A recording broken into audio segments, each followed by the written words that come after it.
Martial art আর আত্মরক্ষার প্রশিক্ষণের আড়ালে দেশজুড়ে চলছিল এক সুগভীর জঙ্গিবাদী তৎপরতা। ফাতাহ কমব্যাট নামের একটি ছদ্মবেশী সংগঠনের ব্যানার ব্যবহার করে তরুণদের মগজ ধোলাই এবং উগ্রপন্থার দীক্ষা দেওয়ার চাঞ্চল্যকর প্রমাণ পেয়েছে রাষ্ট্র।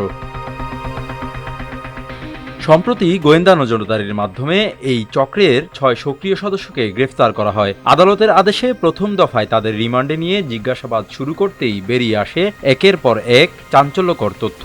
মার্শাল আর্ট ক্লাবের আড়ালে এরা আসলে তৈরি করছিল এক গোপন উগ্রবাদী নেটওয়ার্ক। জিজ্ঞাসাবাদে প্রাপ্ত তথ্যের ভিত্তিতে নড়েচড়ে বসে প্রশাসন। যশোর সদর উপজেলার কিসমত নোয়াপাড়া এলাকায় একটি ঝটিকা অভিযান চালায় আইনশৃঙ্খলা রক্ষাকারী বাহিনী। সেখান থেকে গ্রেফতার করা হয় তাসনিম ওরফে মুসান্না নামের এই চক্রের আরেক গুরুত্বপূর্ণ উগ্রবাদীকে। মুসান্নার আস্তানা থেকে জব্দ করা হয় বিভিন্ন ইলেকট্রনিক ডিভাইস সহ প্রায় ২০ ধরনের উগ্রবাদী প্রচারপত্র, সরঞ্জাম ও দেশীয় ধারালো অস্ত্র।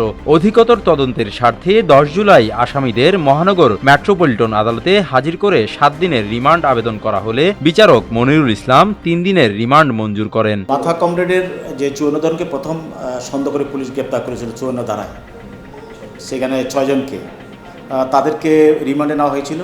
ওই রিমান্ডে তাদেরকে জিজ্ঞাসাবাদ করার ফলে তাদের এই সন্ত্রাসী কর্মকাণ্ডের সঙ্গে তাদের সম্পৃক্ততা পাওয়া যায় এবং নতুন করে আরেকজনকে তাদের এই গ্রুপের সঙ্গে আরেকজন আছে তাকেও পাওয়া যায়। তার নাম হলো তাসিন ইসলাম ওরফে সুলতান ওরফে মুসান্না।